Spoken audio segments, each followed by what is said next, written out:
I'll now call up H.R. 4460, the No Vote for Non-Citizens Act, sponsored by Mr. Griffith and included in the ACE Act.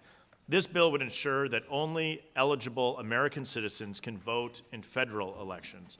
I'll now yield 5 minutes to the bill's sponsor, Mr. Griffith.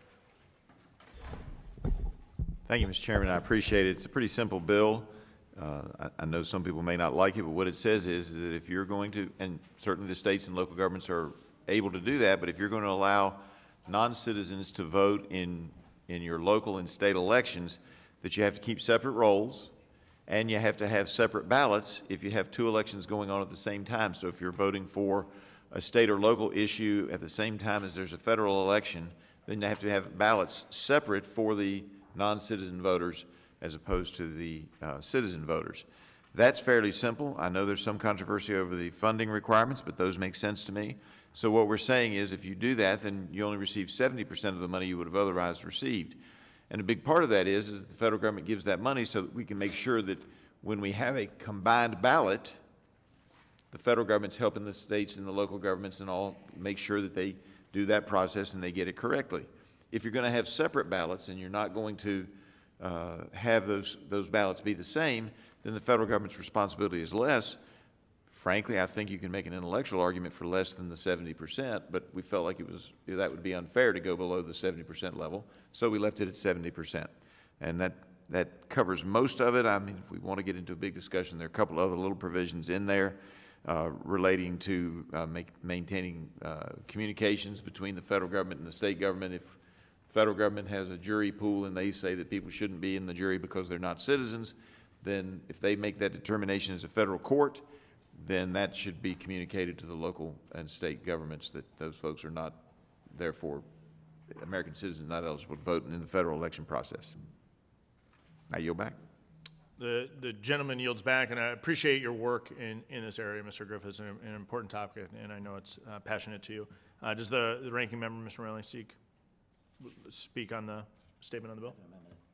Has an amendment at the desk. An amendment at the desk. The gentleman has an amendment at the desk. The clerk will report the amendment.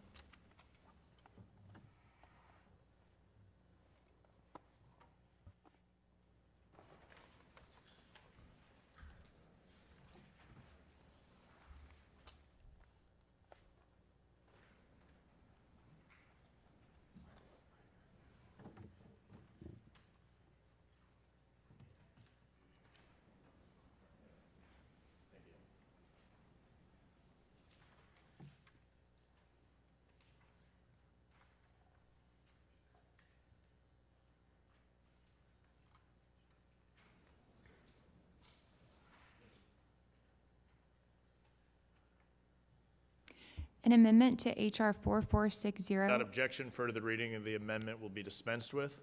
Mr. Chairman, I reserve a point of order. The gentleman from Florida reserves a point of order. Mr. Morelli is now recognized for 5 minutes in support of the amendment.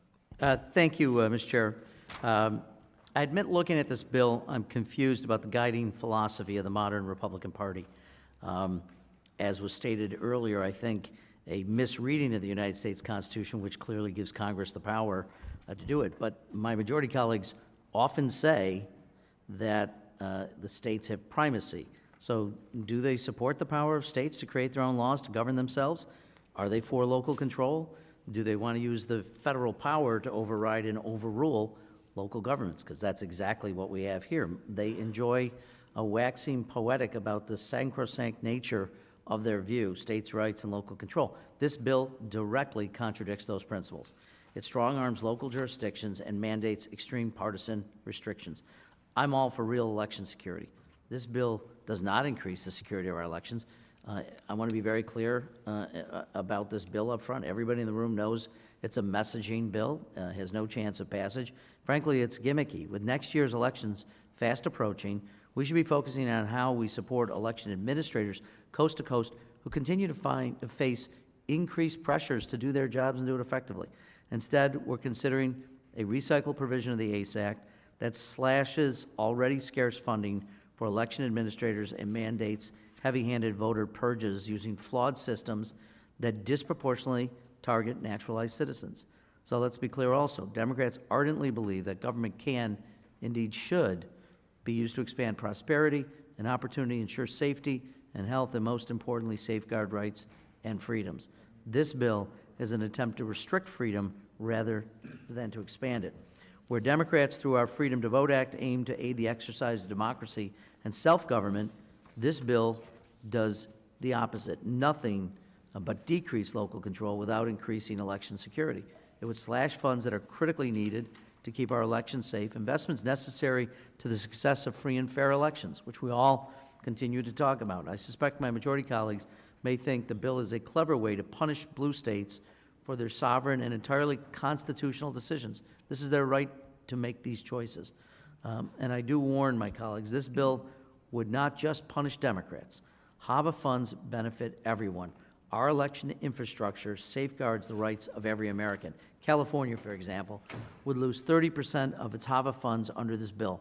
My majority colleagues might have forgotten, Republicans received almost 4 million votes in California in 2022. In fact, over 13% of 2022 voters live in just 4 states: California, New York, Maryland, and Vermont. These 4 states, which send 24 Republicans to Congress, including the former Republican Speaker of the House and the chair of the Republican Conference, could lose a third of their HAVA funds under this bill. Voters in those states would be penalized by Republicans in Washington.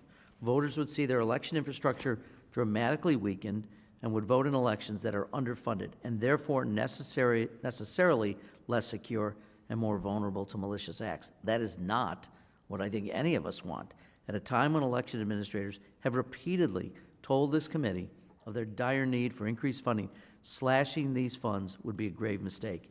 I recently met with the commendable public servants who, under great strain and scrutiny, run Rochester's elections, Monroe County's elections. I tell you here and now, I will never vote to cut even a cent of funding for these hardworking people. It's not just my community. Each of the public servants who run the elections for the 11% of the Republican conference from the 4 states I mentioned above would lose essential funding as a punishment for decisions made outside of their control. The committee's majority keeps pushing a narrative that the confidence of the American people is in crisis. I've never been that cynical. If anything shakes the American people's confidence in our government, it's watching the slow-motion Hindenburg disaster that has been this majority's efforts over the last 9 months. I offer this amendment to strip away the provisions of the bill that would punish election administrators at a time they most need our support. It would leave a sensible proposal that states or jurisdictions that allow non-citizen voting should maintain proper registration lists and ballots that ensure that all eligible voters in their jurisdiction are able to access and cast the appropriate ballot. If my majority colleagues will abandon denialism, conspiracy theories uprooted in fact, certainly untethered from this committee's record that shows absolute dearth of legitimate reasons to contest the outcome of the 2020 election, then we can find common ground. That's what this amendment seeks to do. I urge my colleagues to support real election security. I urge them to support my amendment, and with that, I yield back. The gentleman yields back. Mr. Griffith is recognized for 5 minutes. I think the chairman, you know, it's interesting because you always see things in a different light than other folks. I think this is a very reasonable measure. What in essence is happening is in some of the states, and they have every right to do that. This bill does not attack that right, but it says if you're going to have 2 different election processes, we spend money to guarantee or to assure free and fair federal elections.